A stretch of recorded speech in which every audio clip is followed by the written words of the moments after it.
Hello दोस्तों, स्वागत है आपका हमारे यूट्यूब चैनल में। तो आखिरकार आप लोग का इंतज़ार का घड़ी ख़त्म हो गया, है ना। क्लास 8 के बच्चे भी मॉडल क्वेश्चन का इंतज़ार कर रहे थे कि कब आएगा मॉडल क्वेश्चन। तो आखिरकार जैक बोर्ड ने मॉडल क्वेश्चन जारी कर ही दिया है। तो मैंने अभी मैथ का तो जैक बोर्ड मॉडल क्वेश्चन को मैंने वीडियो बना दिया है, आप लोग चेक करके देख लीजिए प्लेलिस्ट में जाके। और आज हम लोग साइंस के मॉडल क्वेश्चन को देखेंगे, ठीक है। तो देखिए पहला क्वेश्चन क्या है, ठीक है। पहले क्वेश्चन पे आते हैं। सबसे पहले तो देखिए क्या है, एक नंबर क्वेश्चन में क्या है कि भारत में प्रोजेक्ट टाइगर शुरू किया गया था। तो प्रोजेक्ट टाइगर भारत में शुरू किया गया था बाघों की संख्या को बचाने के लिए। वो कब शुरू किया था? ऑप्शन नंबर बी 1972-73 में शुरू किया गया था, ठीक है। नेक्स्ट आते हैं दूसरे क्वेश्चन पे कि सर्वप्रथम कोशिका खोज किसने किया। तो सबसे पहले कोशिका की खोज करने वाले कौन थे? तो रॉबर्ट हुक ने किया था, ठीक है। तो ये नॉन लिविंग कोशिका था। अगर पूछेगा आप लोग से जीवित कोशिका खोज किसने किया था, जीवित कोशिका, अगर जीवित कोशिका पूछे तो आप लोग याद रखिएगा ल्यूवेन हॉक। क्या याद करिएगा? ल्यूवेन हॉक, ठीक है। नेक्स्ट आते हैं तीसरे नंबर पे, एक मुलायम धातु जिसे चाकू से काटा जा सकता है। देखिए कौन सा धातु होता है जो मुलायम होता है और उसे चाकू से काटा जा सकता है? तो वो होता है सोडियम, ठीक है। नेक्स्ट आते हैं चौथे नंबर में। चौथे नंबर है निम्नलिखित में से कौन सी ऐसी धातु है जिसके विद्युत लेपन के द्वारा किसी वस्तु की चमक को बढ़ाया जा सकता है। देखिए चमक को बढ़ाने के लिए किस धातु का लेपन किया जाता है? तो वो होता है क्रोमियम का, ठीक है। क्रोमियम का लेपन किया जाता है, ठीक है। नेक्स्ट आते हैं पाँचवें नंबर पे, संचरण रोगों का सबसे मुख्य कारक कौन है? तो संचरण ज़्यादा रोग फैलाने वाले होते हैं, जो सबसे ज़्यादा रोग फैलाते हैं तो वो होते हैं घरेलू मक्खी। ऑप्शन नंबर डी हो गया इसका सही आंसर, ठीक है। नेक्स्ट आते हैं छठे नंबर पे। छठा क्वेश्चन, निम्नलिखित में से कौन सा जंतु जरायुज है? देखिए जरायुज का बात कर रहा है, ठीक है। वो यानी कि वो जंतु बात कर रहा है जो डायरेक्ट बच्चे देते हैं, ठीक है। बच्चे होते हैं, अंडे नहीं देते। तो ये देखिए मुर्गी तो अंडे देते हैं फिर बच्चे आते हैं, कौवा भी अंडे देते फिर बच्चे आते हैं, बतख भी अंडे देते फिर बच्चे आते हैं, लेकिन मनुष्य में क्या होते हैं? डायरेक्ट बच्चे आते हैं, यानी कि इसका ऑप्शन नंबर ए सही आंसर है, ठीक है। नेक्स्ट पर आते हैं सातवें नंबर में कि शुष्क मौसम में बालों में कंघी करने पर वो बिखर जाता है, इसके लिए कौन सा बल उत्तरदायी है? तो बालों में कंघी करने से वो बिखर जाने का कहाँ वजह है? उत्तरदायी कौन सा होता है? स्थिर विद्युत बल होता है, ठीक है। इसके लिए जिम्मेदार होता है स्थिर विद्युत बल। आठवें पर आते हैं, निम्नलिखित में से किस ईंधन का ऊष्ममान सबसे अधिक है? तो सबसे ज़्यादा ऊष्ममान ईंधन होता सबसे ज़्यादा होता है तो वो होता है हाइड्रोजन का, ठीक है। नेक्स्ट आते हैं 9वें नंबर में। 9 नंबर है, इनमें से कौन सा गुणसूत्र शिशु के नर लिंग का निर्धारण करता है? देखिए नर लिंग का निर्धारण करने में नर का हार होता है, ठीक है। और एक तो वो पहली बात है कि इसमें पुरुष और माता दोनों के जीन मिलते हैं, है ना। यानी कि पिता और माता, पिता और माता देखिए, ठीक है। तो पिता का गुणसूत्र होता है XY और माँ का होता है XX। तो यानी कि जिम्मेदार जो होता है कोई जो बच्चे होंगे वो नर होंगे या बच्चे बने, ये नर होंगे या मादा होंगे, मतलब लड़का होगा या लड़की, इसका डिसीजन पिता के गुणसूत्र से होता है, यानी कि XY गुणसूत्र से होता है, ठीक है। तो इसका क्या सही आंसर हो जाएगा? तो XY हो गया ऑप्शन नंबर 1, ठीक है। आते हैं नेक्स्ट सवाल पे 10वें नंबर पे। मानव नेत्र में वस्तु का प्रतिबिंब किस भाग पर बनता है?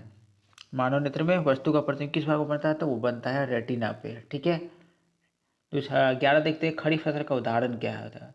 तो खड़ी फसल का उदाहरण होता है जो बरसात की ऋतु में उगता है, वो होता है धान, ठीक है। नेक्स्ट आते हैं 12वें नंबर पर, सूर्य परिवार में कितने ग्रह हैं? तो फिलहाल अभी जो है सूर्य परिवार में कितने ग्रह हैं? तो वो है कितने? तो वो है 9 ग्रह है। सूर्य परिवार में अभी फिलहाल है 9 ग्रह। 9 ग्रह, ये नहीं दोस्तों 9 नहीं है, फिलहाल कितना है? 8 है। ऑप्शन नंबर ए होगा इसका सही आंसर, ठीक है। 13 पर आ जाते हैं। 13, घर्षण हमेशा क्या होता है? तो घर्षण हमेशा क्या होता है? तो ये कुछ मामलों में हानिकारक तो कुछ मामलों में लाभदायक होता है। ये ऑप्शन आपका सही आंसर हो गया होगा, ऑप्शन नंबर डी। 13 का क्या हो जाएगा? Option number D. नेक्स्ट आते हैं 14 नंबर में, पैराशूट बनाने में किस रेशे का उपयोग होता है? पैराशूट बनाने के लिए नायलन का उपयोग होता है, ठीक है। तो ये ऑप्शन नंबर बी हो जाएगा सही सही आंसर। 15 पे आते हैं, मानव के कानों के लिए श्राव्यता प्रास है। मानव के कान जो होता है कितना रेंज किस तीव्रता को सुन पाता है? तो 20 हर्ट्ज से 20,000 हर्ट्ज तक सुन पाता है। 20 हर्ट्ज से 20,000 हर्ट्ज तक, यानी कि ऑप्शन नंबर ए हो गया सही आंसर, ठीक है। 16वें सवाल पे आते हैं कि किस यंत्र के उपयोग से भूकंप की तरंगों को रिकॉर्ड किया जाता है? भूकंप के तरंगों को रिकॉर्ड किस यंत्र के द्वारा किया जाता है? तो किया जाता है भूकंप लेखी से। ऑप्शन नंबर सी हो गया इसका सही आंसर। ठीक है, 17 आते हैं विश्व तापन का प्रमुख कारण है। विश्व तापन का प्रमुख कारण क्या होता है? तो कार्बन डाइऑक्साइड की बढ़ती मात्रा। ठीक है, कार्बन डाइऑक्साइड जितना ज़्यादा बढ़ रहा है तो विश्व तापन हो रहा है, ग्लोबल वार्मिंग हो रहा है, धरती गर्म हो रहा है। ठीक है, नेक्स्ट आता है 18वें नंबर पे संकटापन्न प्रजाति है। तो कौन सा प्रजाति है जो संकट में है? तो ये कौन सा संकट में है? कुत्ता, घोड़ा तो संकट में नहीं है, गाय संकट में नहीं है, कुत्ता भी संकट में नहीं है, लेकिन ये बाघ जो है संकट में है, यानी कि इसका ऑप्शन नंबर डी हो जाएगा सही आंसर। 19 पे आ जाते हैं। 19 पे 19वां क्वेश्चन देखते हैं, जंतु कोशिका में क्या अनुपस्थित होता है? जंतु कोशिका में क्या अनुपस्थित होता है? तो वो हो जाएगा कोशिका भित्ति अनुपस्थित होता है, क्योंकि ये कोशिका भित्ति पादप कोशिका में पाया जाता है, प्लांट सेल में कोशिका भित्ति पाया जाता है जो कि सेल्यूलोज का बना होता है। ये भी बात भी याद रखिएगा, जो कोशिका भित्ति होता है किससे बना होता है? सेल्यूलोज का। ठीक है, नेक्स्ट क्वेश्चन पे आते हैं। 20वें नंबर में जल के शुद्धिकरण में किस अधातु का उपयोग होता है? देखिए कौन सा धातु होता है जो जल के शुद्धिकरण में प्रयोग होता है?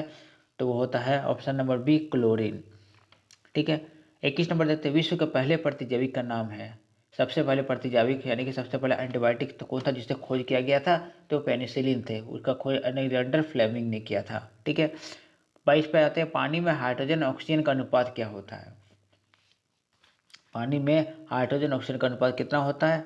तो वो होता है 2:1, क्योंकि इसका फॉर्मूला ही होता है H2O, यानी कि हाइड्रोजन कितना है? 2 है, और ऑक्सीजन कितना? 1 है, 2:1 हो जाएगा इसका सही आंसर। 23 देखते हैं, निम्नलिखित में से किस जीव में द्विखंडन द्वारा जनन होता है? ठीक है, द्विखंडन तो ये अमीबा में होता है। ठीक है, नेक्स्ट पे आते हैं 24 नंबर में, द्रव का दबाव गहराई बढ़ने से क्या होता है? तो जो द्रव होता है, कोई लिक्विड होता है, जैसे जैसे गहराई बढ़ता है तो उसका दबाव भी बढ़ता है, यानी कि ऑप्शन नंबर बी हो जाएगा 24 का सही आंसर। 25 आ जाते हैं कि ईंधन के उस मान का मात्रक कितना क्या होता है? तो किलो जूल पर केजी होता है, यानी 25 का हो जाएगा, 25 का option number C, kilo joule per kg. ठीक है, नेक्स्ट आते हैं 26 नंबर में, किशोर अवस्था का उम्र है। किशोर अवस्था का उम्र क्या है? तो वह है 11 वर्ष से 19 वर्ष। 27 पे देखते हैं, मानव नेत्र के द्वारा पढ़ने के लिए सर्वाधिक सुविधाजनक दूरी कितना होता है? यानी कि कोई भी वस्तु को या फिर कोई भी चीज़ जो को हमें पढ़ना है तो कम से कम हमें उसको अपने आँख से 25 सेंटीमीटर की दूरी तक रखना पड़ेगा, और तभी हम अच्छे से पढ़ पाएंगे, यानी कि 25 सेंटीमीटर इसका सही आंसर है। ठीक है, नेक्स्ट आते हैं 28 नंबर में। 28 है, फूलों फलों और सब्जियों का बड़े पैमाने पर उत्पादन कहलाता है। फूल फल सब्जी ये सब बड़े पैमाने पर उत्पादन होता है, ये कहलाता है हॉर्टिकल्चर। ठीक है, नेक्स्ट आते हैं कि किस ग्रह को प्रभात तारा अथवा संध्या का तारा कहते हैं? यानी कि इसको भोर का तारा, शाम का तारा, या फिर बोलो कि मॉर्निंग स्टार और इवनिंग स्टार किससे कहा जाता है? तो उसे शुक्र को कहते हैं, शुक्र ग्रह को। ऑप्शन नंबर डी हो जाएगा इसका सही आंसर, ऑप्शन नंबर डी। ठीक है, नेक्स्ट आते हैं 30वें नंबर पे आते हैं कि किस आकृतिक वस्तु पर तरल घर्षण कम होता है? तरल घर्षण कम किस आकृतिक वस्तु पर होता है? तो हो जाएगा नौकाकार में। ठीक है, नौकाकार यानी कि बोट शेप्ट में। ठीक है, नेक्स्ट आ जाते हैं 31वें नंबर में। 31 नंबर है कि पदार्थ जो प्राकृतिक प्रक्रिया जैसे जीवाणु के द्वारा अपघटित होता है क्या कहलाता है? जीवाणु द्वारा अपघटित होता है उस प्रक्रिया को क्या कहते हैं? जैव निम्नीकरण, जैव अनिम्नीकरण। तो इसका जैव निम्नीकरण हो जाएगा, यानी कि बायोडिग्रेडेबल, क्योंकि वो मिट्टी में मिल जाता है, पूरी तरह से अपघटित हो जाता है। ठीक है, 32 देखते हैं, ध्वनि की प्रबलता किस कारक पर निर्भर करती है? ध्वनि की प्रबलता किस कारक पर निर्भर करती है? तो ये आयाम पर निर्भर करता है। ठीक है, यानी कि एम्पलीट्यूड होगा इसका सही आंसर। 33वें नंबर क्वेश्चन पे आते हैं कि विपरीत आवेशों के बीच प्रतिक्रिया होती है। ठीक है, विपरीत आवेश होता है तो उसमें आकर्षण होता है। ठीक है, ऑप्शन नंबर ए, यानी कि अट्रैक्शन होता है इसमें। नेक्स्ट आ जाते हैं 34वां, हरित गृह प्रभाव और वैश्विक तापन के लिए मुख्य रूप से उत्तरदायी गैस है, यानी कि कौन सा गैस होता है जो जो ग्रीन हाउस इफेक्ट और ग्लोबल वार्मिंग के लिए जिम्मेदार होता है? तो ये 34 का क्या हो जाएगा?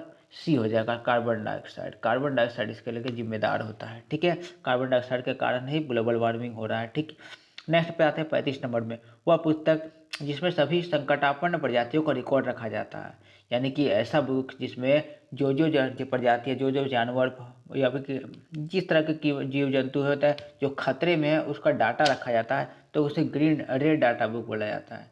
ये तो ऑप्शन नंबर डी यहाँ पर दिया हुआ है, ऑप्शन नंबर डी हो जाएगा। रेड डाटा बुक में इसका जानकारी रखा जाता है जो जानवर या फिर पशु पक्षी संकट में रहते हैं। ठीक है, नेक्स्ट आते हैं 36 नंबर में, निम्न में से कौन सा पदार्थ निम्न में से 36 में क्या बोला, निम्न में से कौन सा पदार्थ जीवाश्म ईंधन है। जीवाश्म ईंधन क्या है, तो इसमें कोयला है, क्योंकि ये जीवों से बना होता है। लाखों करोड़ों वर्ष तक जमीन मिट्टी में दबे रहने के बाद वही जीव जंतु कोयला बन जाते हैं, इसलिए जीवाश्म ईंधन कहते हैं। ठीक है। 37 आते हैं, कोशिका में कोशिका द्रव के बीच खाली संरचना होती है जिसे कहते हैं, कोशिका में कोशिका द्रव के बीच खाली संरचना होती है उसे क्या कहते हैं, तो उसे कहते हैं रिक्तिका कहते हैं, ऑप्शन वैक्यूल, रिक्तिका कहते हैं। ठीक है। नेक्स्ट आते हैं 38 नंबर, कौन सी अधातु कमरे के ताप पर भी वायु के साथ अभिक्रिया करती है। कमरे के ताप पर भी वायु के साथ अभिक्रिया कर सकती है, तो वो सफ़ेद फॉस्फोरस होता है, व्हाइट फॉस्फोरस होता है, यह तुरंत आग पकड़ लेती है। ठीक है। नेक्स्ट आते हैं 39 नंबर में, किण्वन की प्रक्रिया की खोज किसने की। किण्वन की प्रक्रिया की खोज करने वाले वैज्ञानिक कौन थे, तो वो थे लुई पास्चर। 39 का हो जाएगा ऑप्शन नंबर डी। 40 नंबर पे आते हैं कि जब चालक 40 नंबर कहते हैं कि जब चालक विलयन में विद्युत धारा प्रवाहित की जाती है तब विलयन के रंग में परिवर्तन होता है, यह संकेत करता है। तो ये क्या संकेत करता है, तो विद्युत धारा के रासायनिक प्रभाव के बारे में बताता है, यानी कि chemical effect of electric current.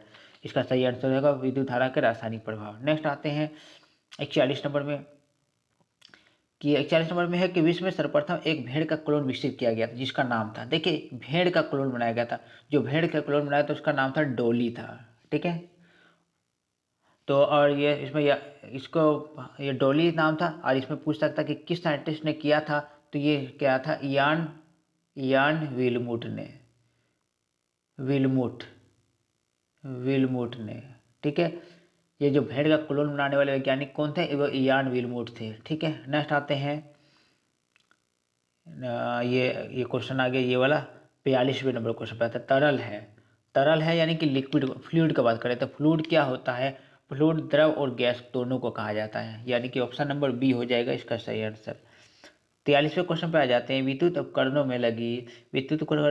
में लगी आग बुझाने के लिए सबसे अच्छा अग्निशामक क्या होता है, तो वो क्या होता है, तो वो होता है कार्बन डाइऑक्साइड। ठीक है। नेक्स्ट आते हैं 44वें नंबर में, लड़कों के गले के सामने उभरा हुआ भाग कहलाता है, लड़कों के जो गले में जो उभरा हुआ भाग रहता है तो वो उसे कहते हैं एडम्स एप्पल या कंठमणि कहते हैं। 45 आ जाते हैं, श्वेत प्रकाश, सूर्य के प्रकाश में कितने रंग होते हैं, तो 7 रंग होते हैं। ठीक है। नेक्स्ट आते हैं 46वें नंबर पे, 46 नंबर में है, एक स्थान पर एक ही प्रकार की बड़ी मात्रा में उगाए गए फसलों को क्या कहते हैं। जब एक ही जगह में बहुत ज़्यादा मात्रा में फसल उगाया जाता है तो उसे कहते हैं क्या, उसे फसल कहते हैं, यानी कि क्रॉप कहते हैं, उसे फसल कहा जाता है। नेक्स्ट आते हैं 47 नंबर में, खगोलीय पिंडों के बीच की दूरी को किस इकाई में मापा जाता है, तो खगोलीय पिंडों के बीच की दूरी को नापने वाले क्या होता है, वो प्रकाश वर्ष से मापा जाता है, यानी कि ऑप्शन नंबर हो गया इसका सी आंसर। ठीक है। 48 पे आ जाते हैं, घर्षण चिकने सतहों की अपेक्षा रूखड़े सतहों पर क्या होता है, तो क्या होता है, ऑप्शन नंबर ए अधिक होता है। ठीक है। नेक्स्ट आ जाते हैं 49 नंबर में, निम्न में से कौन प्राकृतिक बहुलक है। देखिए नेचुरल पॉलीमर की बात करें, नेचुरल पॉलीमर इसमें से कौन होता है, तो वो होता है सेल्यूलोज। ठीक है। पेड़ पौधों से मिलने वाले होते हैं। और आज के आखिरी सवाल पे आ जाते हैं, आखिरी सवाल में है 50वें नंबर में, जो ध्वनि सुनने में अप्रिय लगता है उसे क्या कहते हैं, तो यानी कि उसे शोर कहते हैं, जो हमें अच्छा नहीं लगता है उसे नॉइज कहते हैं। तो ये है दोस्तों आपके सारे सवाल, ये एक ही मॉडल सेट फिलहाल जारी किया गया है जैक बोर्ड से, और अभी इसी से तैयारी करिए, मिलते हैं नेक्स्ट वीडियो में।